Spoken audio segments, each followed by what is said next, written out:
Hello. Welcome along to episode 213 of Adventures in Pop. My name is Simon Jacobs. You are most welcome. And today I want to talk about the Brit Awards. It's the top night of celebration for the music industry of Great Britain. It happens once a year. It's been going on for years and years and years, certainly since late 70s. It's been on the BBC before, it's been on ITV, and it was on ITV last Saturday night. It used to be on during the week, it's been moved to Saturday night for about the last, I think, 3 years. It had Jack Whitehall presenting, being the host and compere for the first time in about 4 years. He's certainly done it before a couple of times. He's quite naughty, mildly kind of funny. Oh, by the way, I'm just looking at my plaque from YouTube again, just that says 100,000 subscribers. If you haven't subscribed, you might want to be in this club because those are 100 and well, actually now about 105 or 106,000 really happy people. I have that on good authority. Let's get back to the subject matter. Look, my contention about the Brits, I've watched some of it. I've got to be honest, I didn't manage to make myself watch all of it. And I did intend to do that as my homework in order to come and talk to you about the Brits. It's quite boring. I used to love the Brits. I used to really look forward to it. I would watch it probably with other people. It was quite an event. And the Brits in the old days, not only did things happen like, somebody would stand up and pour water over somebody's head, really shocking rock and roll things like that. And people would threaten to beat somebody up outside in the car park and all that kind of, jolly shenanigans back in the day. Or they would get up on stage and show their bottoms. Let's not forget some of those most famous antics from the Brits. But the other thing the Brits used to give us would be a really unlikely duet. Quite often you'd get somebody up on stage doing a song, maybe a song that would belong to one of them, but they would just do a really strange and unlikely cover version with a duettist. And what they often did would find somebody to perform with, the original artist who was from a completely different genre. And it was great. I really enjoyed that.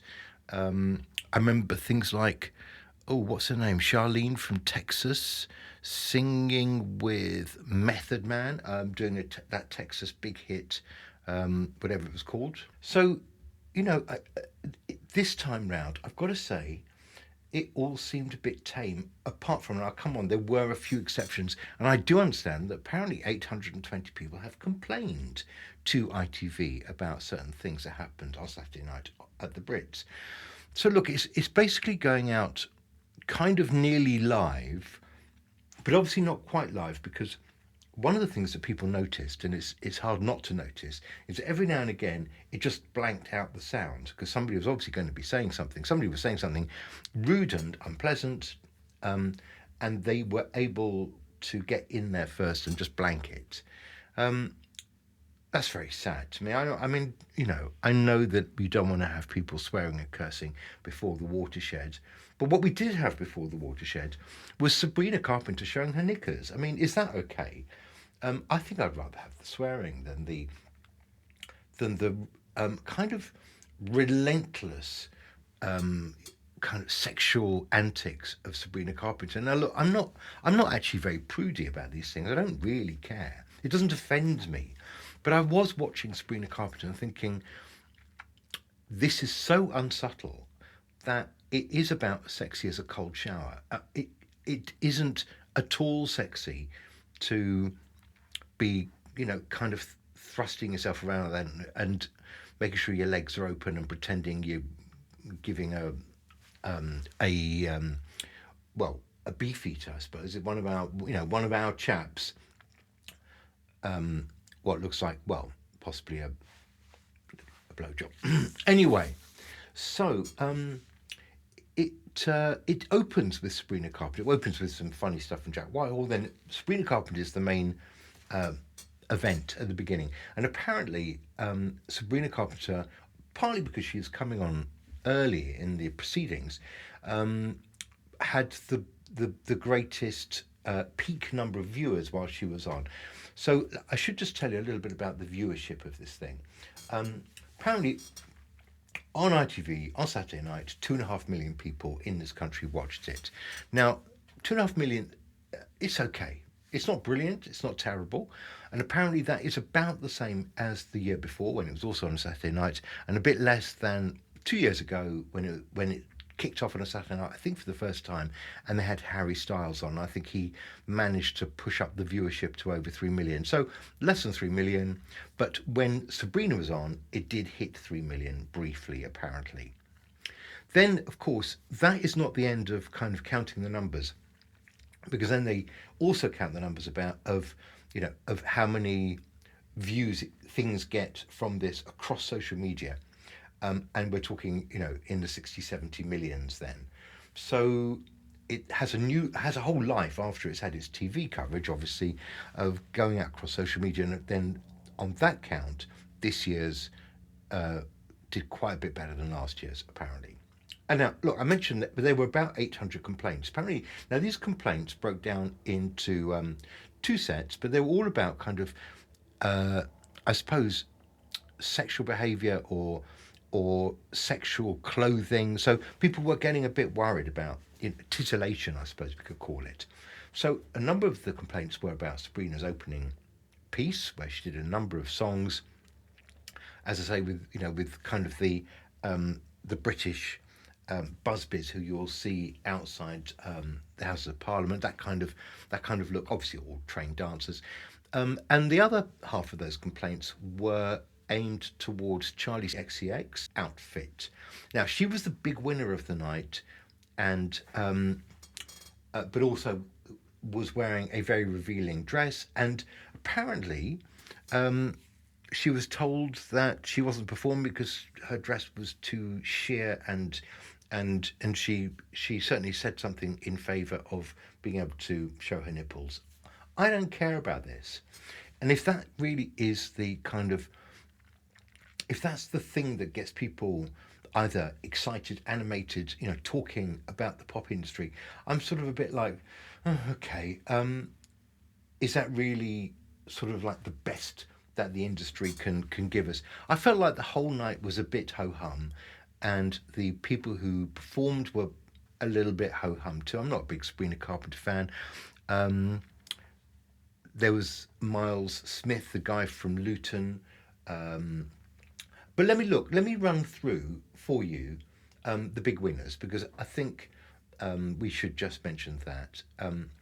So let's just have a quick look at who were winning the big awards. And some of this you will already, I'm sure, know about. Okay. And I want to then return to my little point about how women are doing so well in the music industry. This is now a really consistent theme across several years, and tonight not a single mention of Taylor Swift, or previous female winners of everything like Ray or Dua Lipa. So it's the thing about this phenomenon of the women doing really, really well is that it moves on to different women year after year. So here's a full list of winners. Artist of the Year, Charlie XCX. Okay, and I think she got 5, so count them. Group of the Year, Ezra Collective. This is really interesting. They're a kind of jazz collective, and I think that's the first time that a jazz group has won Group of the Year. So that's really quite a major thing. There'd be Coldplay and The Cure and a few others. Album of the Year, Charlie XCX. Brat. Well done. That's 2. The third one, Charlie XCX featuring Billie Eilish, winner of Song of the Year for Guess. Then we got Best New Artist, winner The Last Dinner Party. I don't know much about The Last Dinner Party. I might need to check them out. Chaperone wins International Artist of the Year. I think that's good. I like her. I don't know. Again, I'm not familiar with masses, but I think she's really, really good. What I know of her, I like, and I'm going to find out more. International Group of the Year, winner Fontaine's DC. Let's move on to International Song of the Year, Good Luck Babe for Chapel Roan, so she gets 2 there. Best Alternative Rock Act, Sam Fender, he's a bloke. Best Hip Hop Grime Rap Act winner, Stormzy, he's a bloke. Best Dance Act, Charlie XCX. Best Pop Act, Jade. Best R&B Act, Ray, who won all the awards last year. Rising Star, Miles Smith. Global Success Award, and I think this was kind of made up just to get her to come and perform on the evening. And I think this is a shame, really, that the Brits does this. But I get the feeling sometimes they think, oh, we must just give something to this person.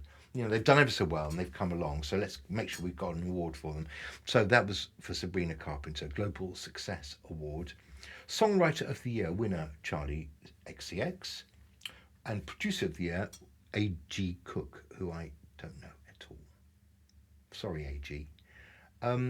So there we had it. And as I say, you know, afterwards, yeah, a small number of people complained about you know, sexual, provocative movement, clothes, etc., which is all a bit dull, isn't it, really? I think, haven't we been there before like 100 times? So I think the interesting thing is, again, obviously mostly due to Charlie XCX herself, huge numbers here of female artists winning awards. So, you know, you've got, apart from Charlie XCX, you've got, as I say, at the last dinner party, that is a group of women. Chapel Roan gets 2. And then we mentioned, who else did we mention? We mentioned Jade, Ray, Sabrina Carpenter. So, you know, I'd say it's a good 75% of all the awards, once again this year, going to women. What I'm hoping is that next year, the whole thing is going to be a bit more exciting. Now, apparently, there's a bit of a rumour that it might not be on a Saturday night next year. I don't really care what night of the week it's on. It used to be on a Tuesday or something like that. Doesn't matter. But it should be shown completely live. And you need to get some slightly more interesting people performing and maybe get these combinations going again. But in the end, you know, the Brit Awards is a reflection of the music industry. And I think the music industry at the moment is, it's kind of, it's okay. You know, thank goodness for those particular women who do really well. Thank goodness for the Charlie XCXs and the Chapel Roans, because they actually give it some personality. Sabrina Carpenter I could probably live without. And as I say, this year there was no Taylor Swift, no Dua Lipa, but I guess one day we're going to get back into having rock bands again, or rock groups.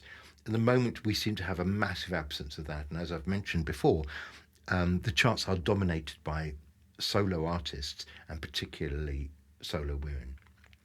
So look, that's where we're at the moment. Thank you very much for watching. I will be back very soon with more nonsense from the music industry and maybe some new music from myself. There is another Gold Hawk Foxes single being lined up for a few weeks' time.